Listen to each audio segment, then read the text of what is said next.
오늘 우리가 본문 말씀 통해서 살펴보는 것은 세례 요한과 그리고 헤롯과 헤로디아라는 이 세 사람을 통해서 기록되어지는 사건들입니다.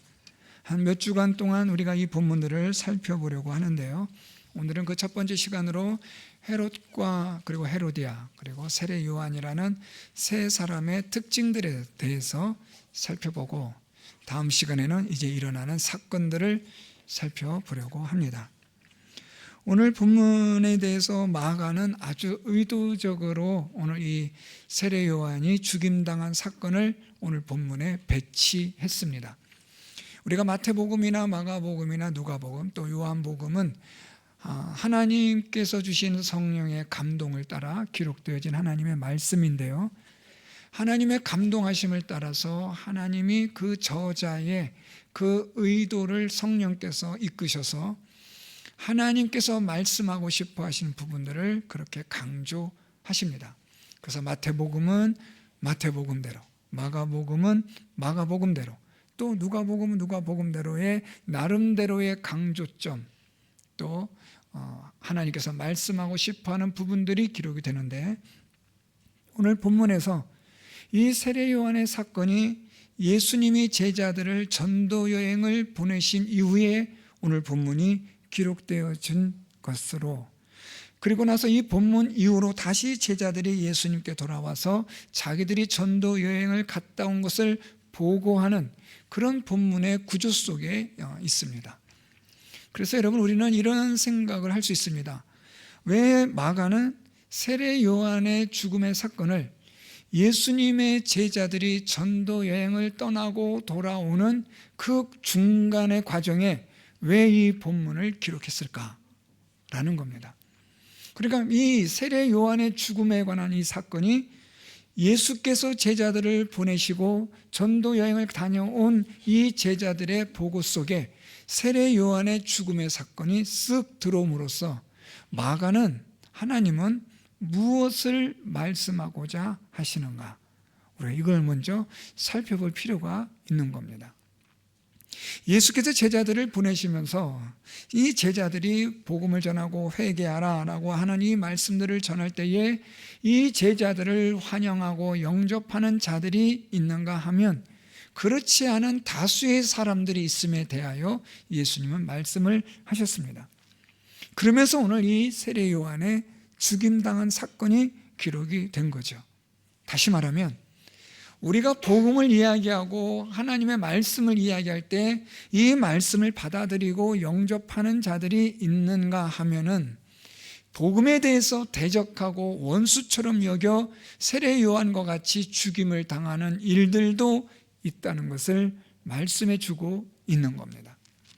우리가 믿음으로 사는 삶이 세상 많은 사람들에게 환영받는 삶이 아니라 오히려 배척을 받고 원수처럼 여김을 받고 심지어는 요한처럼 죽임을 당하는 일들이 있다는 것을 예수께서는, 하나님은 우리에게 이 말씀들 통해서 말씀해 주고 계신 겁니다.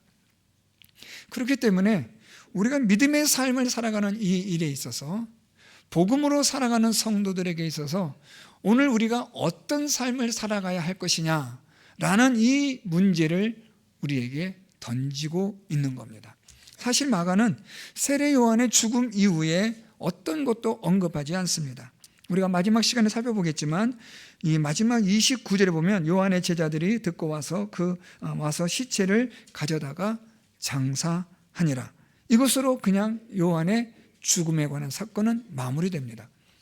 마가는 여기에 대해서 어떤 것도 언급하지 않고 다시 제자들이 예수님께 돌아와서 전도여행을 다녀온 보고를 하고 예수님 제자들과 같이 또 나가셔서 말씀을 가르치시는 일들을 하시는 거죠.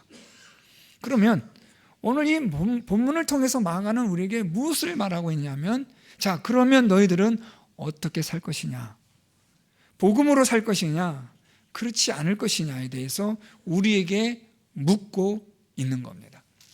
그래서 여러분, 저는 오늘 이 말씀들을 통해서 몇 주간 동안 우리가 이 말씀들을 살펴볼 텐데, 저와 여러분 우리가 고민하는 시간이 되고 어떻게 살아야 할 것인지를 결단할 수 있는 그러한 하나님의 말씀이 된다면 이 성경 말씀은 오늘 우리에게 아주 중요한 말씀이 되는 거죠.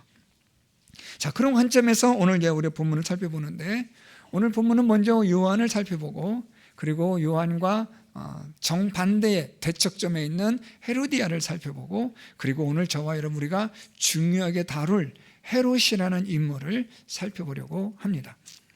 먼저 이 요한에 대해서 우리가 살펴볼 수 있기를 원하는데요, 오늘 요한이 오늘 본문 말씀 시작을 보면 이 요한이 옥의 갇힘에 대한 것들에 대한 것을 설명하면서 18절에 이렇게 말합니다. 이는 요한이 헤롯에게 말하되 동생의 아내를 취한 것이 옳지 않다 하였음이라 라고 그렇게 말하고 있습니다.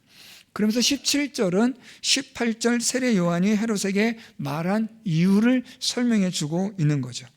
헤롯이 자기 동생 빌립의 아내 헤로디아에게 장가든 일로 인하여서, 이것으로 인하여 요한이 헤롯에게 옳지 않다라고 말한 것으로 오늘 성경은 기록하고 있습니다.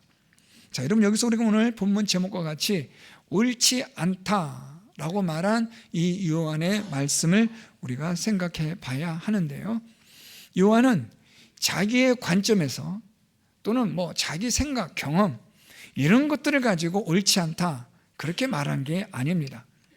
요한은 이 일이, 헤롯이 행한 일이 17절에 말한 것처럼 자기 동생의 아내를 그와 결혼한 이 일이 하나님 말씀에 근거해 볼 때 옳지 않다라고 말한 겁니다.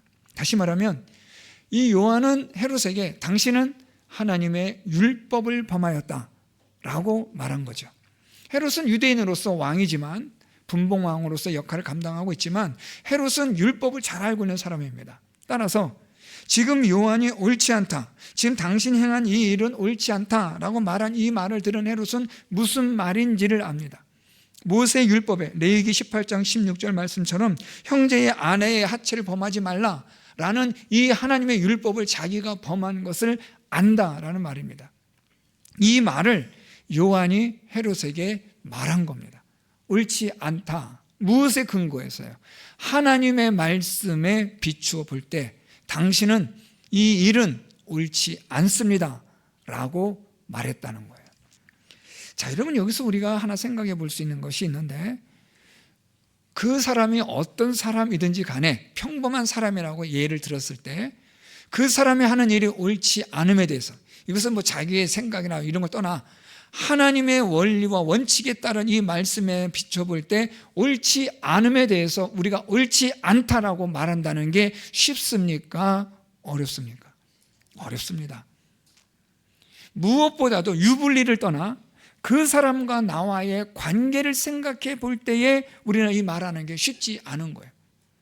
그래서 우리는 보통 어떻게 하냐면 못 본 척합니다.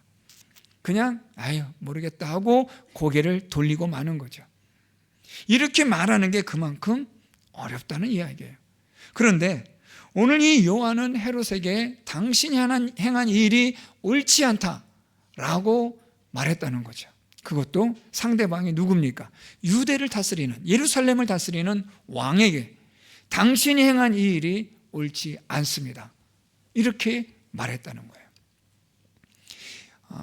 이 세례 요한을 생각하면 저는 항상 생각나는 목사님이 한 분 계세요. 독일 목사님이신데 본 회퍼 목사님이에요.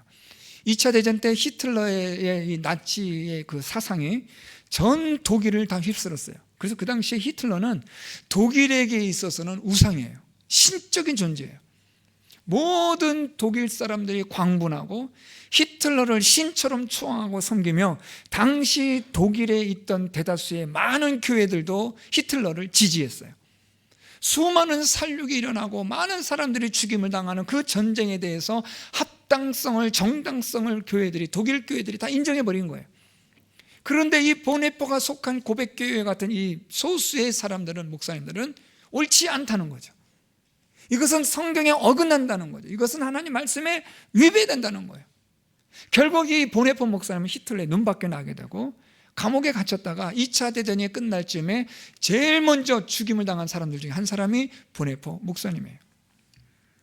옳지 않다라고 말하는 것, 그것도 최고의 권력 앞에서, 엄청난 힘을 가진 사람 앞에서, 요즘 말로 말하면 돈을 많이 가진 사람, 권력 있는 사람, 똑똑한 사람, 뭐 어떤 사람이든지 간에 그 사람에게 당신이 행한 이 일은 하나님 말씀에 비춰볼 때 옳지 않습니다라고 말할 수 있는 용기가 있는 담대한 사람이 과연 얼마나 있을까라는 거죠.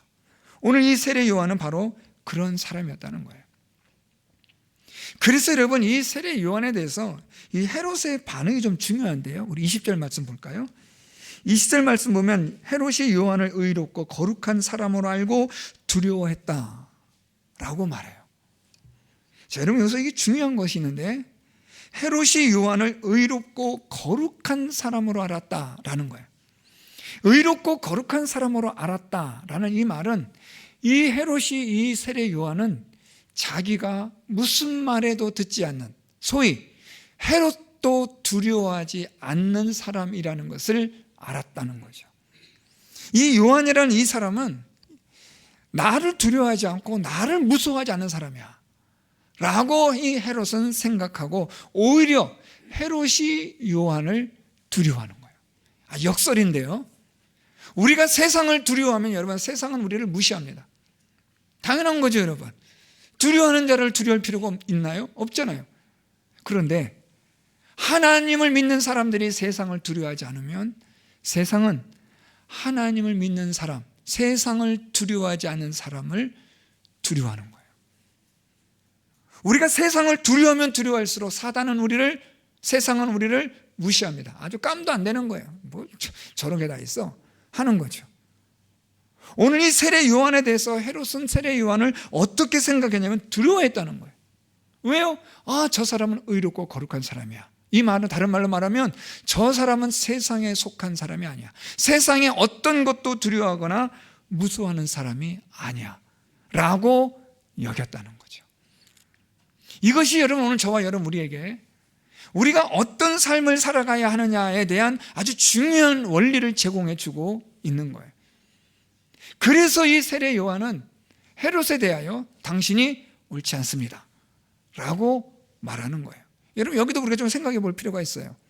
나는 제대로 살지 못하는데 이렇게 말하는 게 옳은가? 나나 잘하지 뭐. 물론 여러분, 그건 참 중요한 자기를 돌아볼 줄 아는 그런 마음이에요. 그런데 그것이, 그런 마음과 생각이 옳지 않다고 말하는 것에 대한 방패막이가 되어서는 안 된다는 거죠. 나도 그렇게 살아가지는 못하지만 하나님의 진리의 말씀에 따라 옳지 않은 것에 대하여 분명하게 말을 할 수 있어야 한다는 거예요. 세례 요한은 물론 여러분, 이 사람은 죄가 없는 사람이다, 그렇지 않습니다. 아담 이후로 모든 사람들은 다 하나님 앞에 죄가 있고 정죄받은 사람들이고 흙으로 돌아갈 수밖에 없는 존재들이에요. 그럼에도 불구하고 하나님은 우리들에게 무엇을 말씀하느냐? 세상을 두려워하지 말고 하나님을 두려워할 줄 아는 자가 되어야 함을 말씀하는 거예요. 세상을 향해서 옳지 않다 라고 말할 수 있는 사람이 되라는 거예요. 무엇에 근거해서요? 하나님 말씀에 따라, 하나님의 말씀으로 세상을 향하여 세상은 틀렸다, 이것은 옳지 않다라고 말을 할 수 있는 사람이 되라는 거죠. 여기엔 여러분 아주 중요한 것이 하나가 있는데, 제가 되도록이면 이런 심리학적 용어 사용하는 것을 좋아하지는 않는데 여기서는 한번 사용하고 싶어요. 그게 뭐냐면 방어 기제라는 거예요. 방어 기제라는 말은 어떤 위협 요소가 들어오게 되어지고 나를 위협하는 어떤 요인들이 생기게 되면 나도 모르게 내 안에서 방어하는 보호 본능이 방어 기제라는 표현이에요.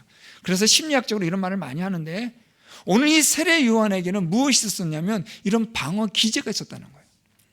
다시 말하면 하나님의 진리, 하나님의 말씀에 대한 위협을 느끼게 될 때 이 하나님의 진리가 훼손되어지고 왜곡되어져서 사람들이 이 하나님의 진리에 대하여서 왜곡하는 것을 아무렇지도 않게 여기는 이때에 세례 요한에게는 방어 기제가 작동하는 거예요. 저절로 이거 하나님 말씀에 어긋나는 건데, 이거 하나님 말씀에 잘못된 건데, 하나님 말씀에 비춰볼 때 이건 틀린 건데 라는 옳지 않음에 대한, 하나님 말씀에 의한 옳지 않음에 대한 방어 기제가 작동하는 거예요.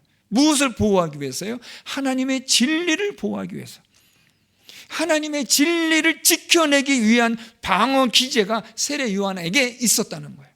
그렇기 때문에 헤롯은 세례 요한을 보고 의롭고 거룩한 사람이라 그렇게 생각한 것이고, 그래서 세례 요한을 두려워하는 거예요. 마귀는 여러분, 우리 어떤 것을 가지고 두려워하지 않습니다. 우리가 돈이 많든 적든, 우리가 권력이 있든 없든 이런 걸 두려워하지 않아요.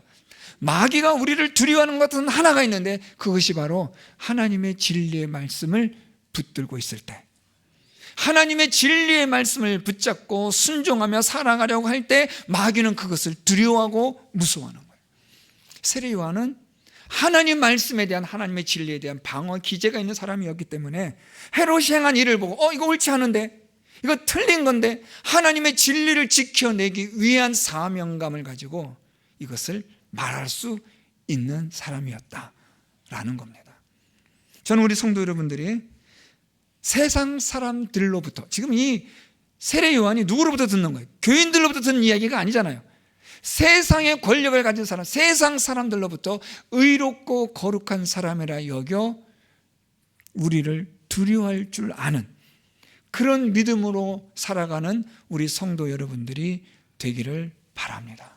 여러분들의 삶이, 마음에 하나님의 진리에 대한 방어 기제가 있어서 하나님의 진리가 위협받고 하나님의 진리가 훼손되어지거나 왜곡되어지는 그런 상황에 놓이게 될 때는 나도 모르게 하나님의 진리의 말씀을 지켜내고자 하는 보호 본능이 튀어나올 수 있는 그런 하나님의 의롭고 거룩한 사람이 되었으면 좋겠습니다. 우리가 두 번째로 살펴보는 사람이 헤로디아입니다. 헤로디아는 세례 요한과 정반대 대척점에 서 있는 사람입니다. 그러니까 헤로디아는 오른쪽에 있다면 세례 요한은 왼쪽 끝에 있는 사람이라고 보시면 됩니다. 제가 방금 방어 기제를 말씀드렸는데 헤로디아 역시 방어 기제가 있는 사람이에요. 그런데 헤로디아는 무엇에 대한 방어 기제가 있냐면 죄에 대한 방어 기제가 있어요.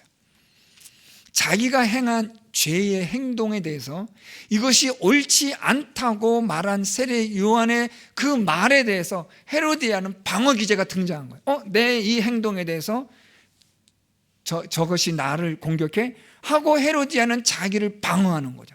자기도 모르게 본능적으로 자기의 행동을 방어하는 거예요. 자, 여러분 그 말씀이 무엇이냐면 이 헤로디아가 어떻게 세례 요한을 여겼는가 볼까요? 18절 말씀, 헤로디아가 요한을 원수로 여겨 죽이고자 하였으되 하지 못하였다.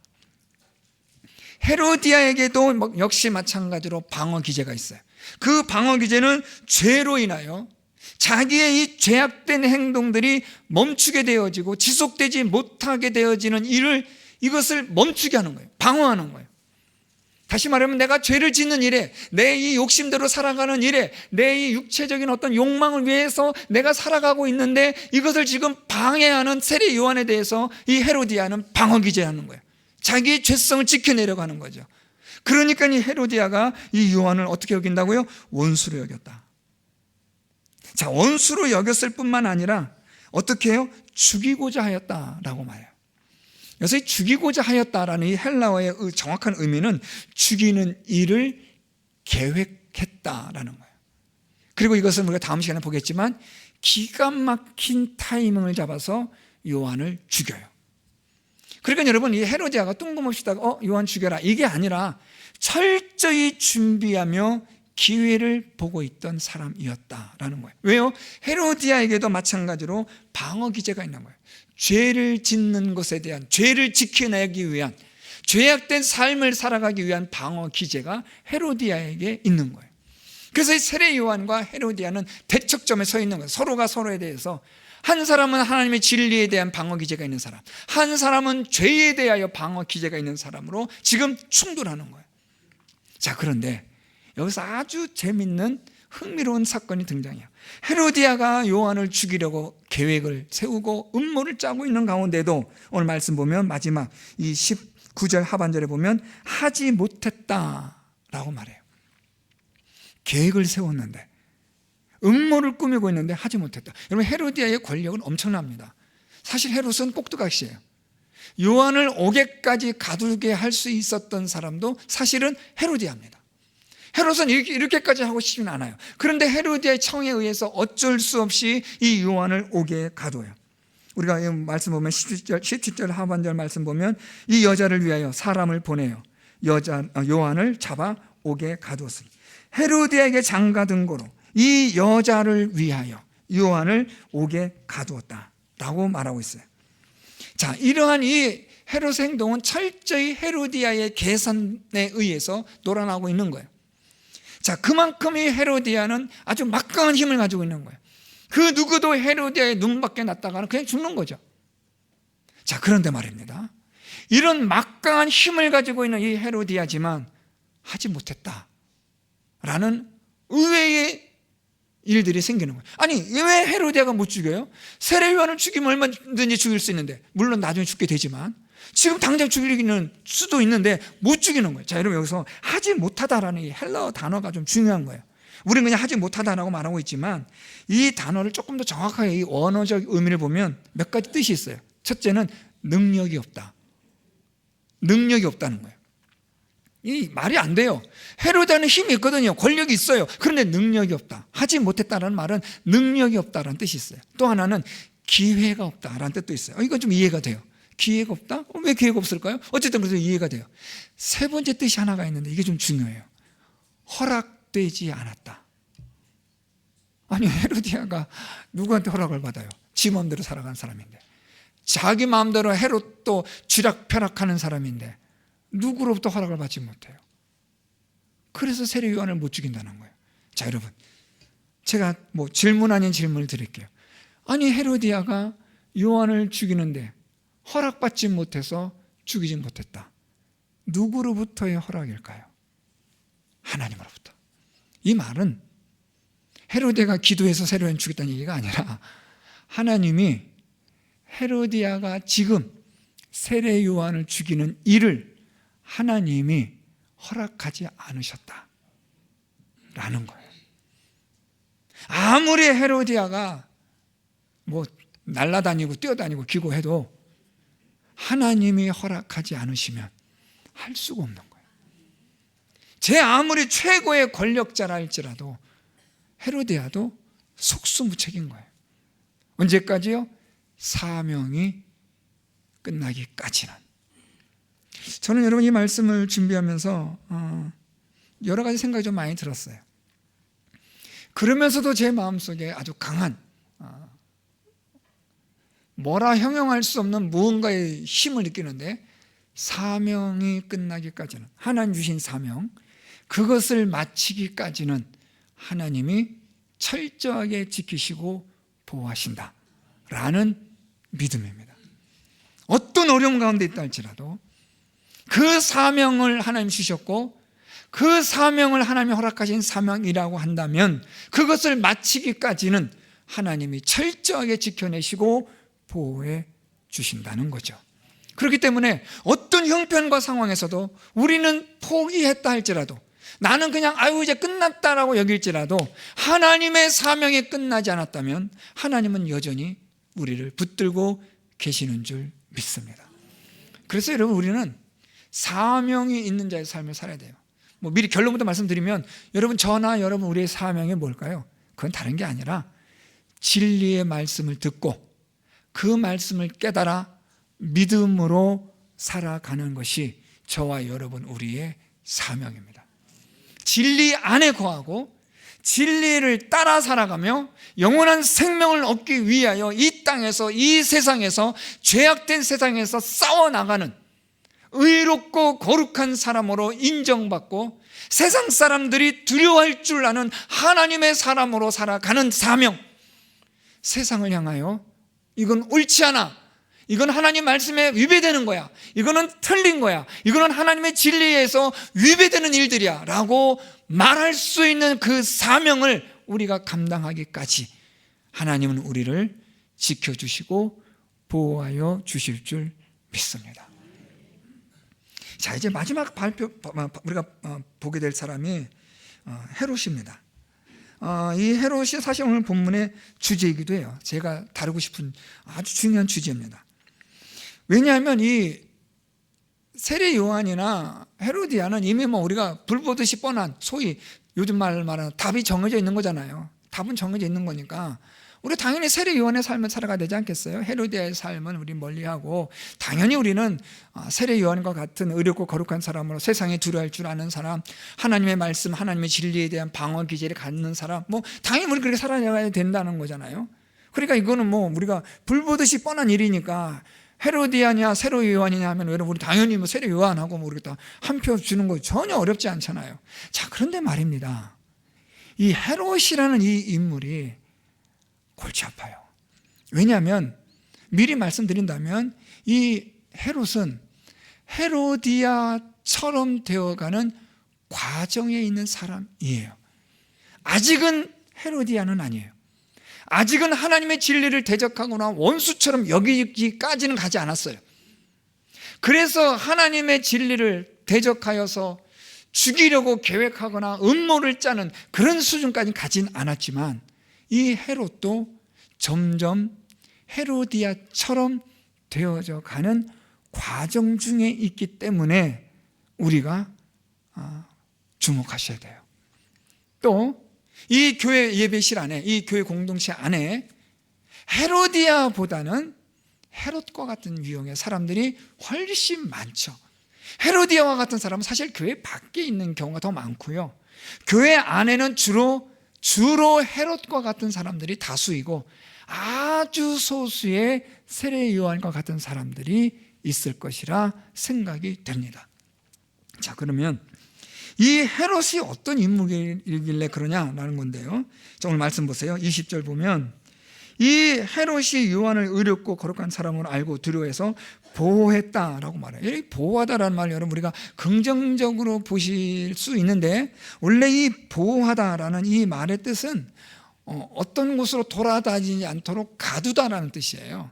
그러니까 이 헤롯이 요한을 보호했다라는 말은 우리가 조금 더 정확하게 표현하면 17절에 있는 옥에 가두었다라는 말과 크게 다르지 않아요.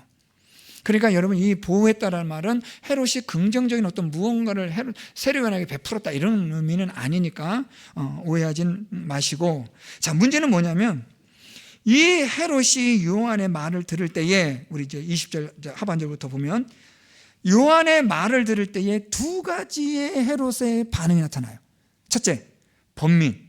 두 번째, 달가움. 이게 좀 중요해요. 이것 때문에 우리가 좀 고민 좀 하셔야 돼요. 자, 일단 번민을 해요. 이 번민한다라는 이 헬라어의 단어 어원적 의미를 보면 길이 막혔다 하는 거예요. 여러분 어떤 가다가 운전하고 가시다가 길이 딱 막히면 여러분 어때요? 당황스럽잖아요. 제가 저희 석유교회 부임해가지고 신방 가는데 저기 상삼 쪽이었는데요. 그때는 지금보다 더 복잡했잖아요. 막 차 타고 제가 분명히 기억이 나서 이 집이 있나고 딱 갔는데 보니까 남의 집 마당에 들어와 있더라고. 니긴교하고 문 열고 나오는데 얼마나 죄송합니다 하면서 막 그냥 후진하게 나오느라고 아주 욕 먹었습니다. 길을 모르고 길이 딱 막히니까요 당황스럽잖아요. 오늘 이 헤롯이 번민하다라는 말은 길이 막히다는 거예요. 그래서 당황한 거예요. 또 하나의 뜻은 무엇이냐면 출구가 없다. 비슷한 뜻이에요. 길이 막혔다, 출구가 없다, 그런 뜻도 돼요. 또 하나가 중요한 뜻이 있는데 혼란에 빠진다는 거예요. 어찌해야 될지 갈피를 잡지 못한다. 자, 그러니까 지금 헤롯이 요한의 말을 들으면서 혼란스러운 거예요. 당황스러운 거예요. 야, 이거 어떡하지? 이거 어떻게 하면 좋을까? 하는 이런 번민 속에 빠졌다라는 거예요. 두 번째는요, 어떤 반응이냐면 달갑게 듣다라는 거예요. 번민은 하지만 당황하지만 어찌해야 할 바를 갈 바를 알지 못해서 지금 방황하고 있지만 그럼에도 불구하고 요한의 말을 어떻게 들었다고요? 달갑게 들었다. 이 말은 좋게 들었다라는 뜻도 있고요. 또 이런 뜻도 있어요. 감동을 받다라는 뜻도 있어요. 참 감동스럽다. 이런 뜻도 있는 거예요. 또는 다른 말로 말하면 참 좋다. 참 좋은 말이구나. 참 유익하구나. 그렇지 하고 고개를 끄덕거리는 그런 수긍, 이런 의미에서의 달가움이 있는 거예요.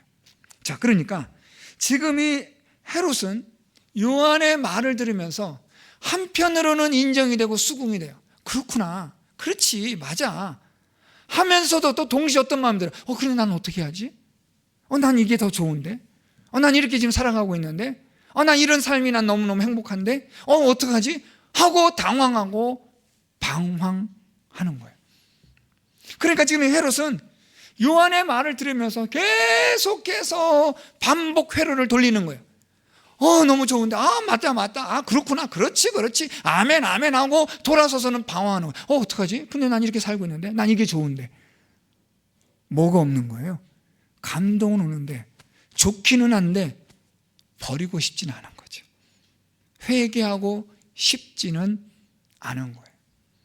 떠나고 싶지는 않은 거죠. 이게 지금 헤롯의 딜레마예요. 이러지도 못하고 저러지도 못한 상태에 지금 처해 있는 거예요. 그래서 결국에는 회개하지를 못해요. 회개하지를 않아요. 죄에 대하여 그가 고민하고 방황하지만, 그렇지만 여전히 회개하지 않는다는 점에서 헤로디아와 차이가 없습니다. 단 헤로디아는 원수처럼 여겼다는 것과 헤롯은 달갑게 여겼다라는 차이는 있어요. 그런데 결과론적으로 보면, 결과물을 보면 헤롯이나 헤로디아나 거기서 거기에요. 결국 이 헤롯은 누구의 길을 걸어가고 있냐면 헤로디아의 그 길을 따라가고 있는 사람이라는 거죠. 그래서 오늘 이 말씀이 우리에게 중요한 거예요. 하나님의 말씀을 듣고 좋은 말씀, 그렇구나 라고 고개는 끄덕거려지는데 내 삶이 포기가 되지 않는다면, 내 이런 잘못된 삶이 이젠 이것이 궤도가 수정되지 않는다면, 내가 좋아하고 사랑하는 것들을 놓지 않는다면, 회개하지 않는다면, 돌아서지 않는다면 결국은 사망의 멸망으로 갈 수밖에 없는 거죠. 결국은 헤로디아처럼 되는 거예요. 원수처럼 여겨지는 것이 되는 거죠. 대적하는 대척점에 서 있는 거죠. 하나님의 진리의 방어 기제가 아니라 죄에 대한 방어 기제를 어느 순간에 갖게 된 나를 보게 될지는 모르겠지만 그렇게 되는 거죠.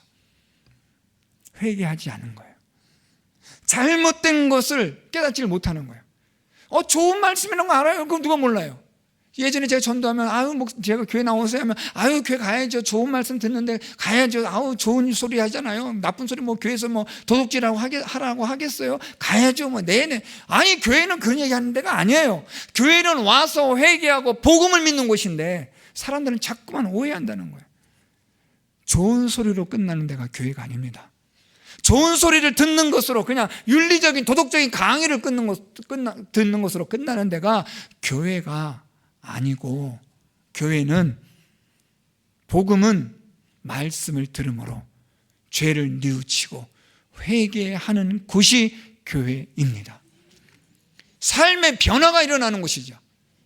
우리의 잘못된 삶을 청산하고 회개하고 하나님께로 돌아서는 의와 거룩한 삶, 진리의 삶을 살아가는 그런 결단이 있는 곳이 교회여야 한다는 거예요.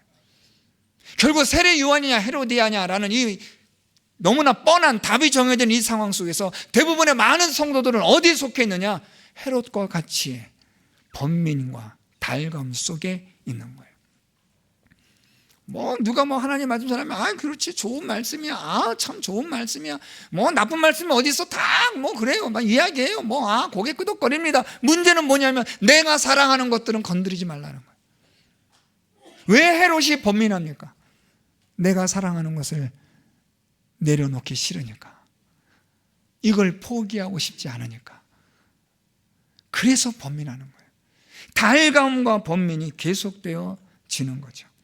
사랑하는 성도 여러분, 우리는 어떤 삶을 살아가야 되느냐? 우리는 헤롯과 같은 삶이에요. 대부분 다 그럴 거예요, 여러분. 이 교회 공동체 안에 분들은 설마 헤로디아까지 있겠습니까? 보통은 헤롯과 같은 번민과 달감 속에서 계속해서 방황하고 있는 거예요. 어떻게 해야 될지 갈피를 잡지 못하는 거예요. 그럼에도 불구하고 여전히 우리 손에는 무엇이 있냐면 내가 사랑하고 내가 좋아하는 것들을 붙잡고 있는 거죠. 오늘 하나님의 말씀은, 복음은 우리에게 무엇을 말씀하느냐? 그것을 끊으라는 거죠. 내려놓으라는 거예요. 세상의 것을 내려놓고 이제는 하나님께로 돌아서라. 그것이 복음이고 그것이 회개하는 일입니다. 그래야 하나님의 나라가 임하게 되는 거예요.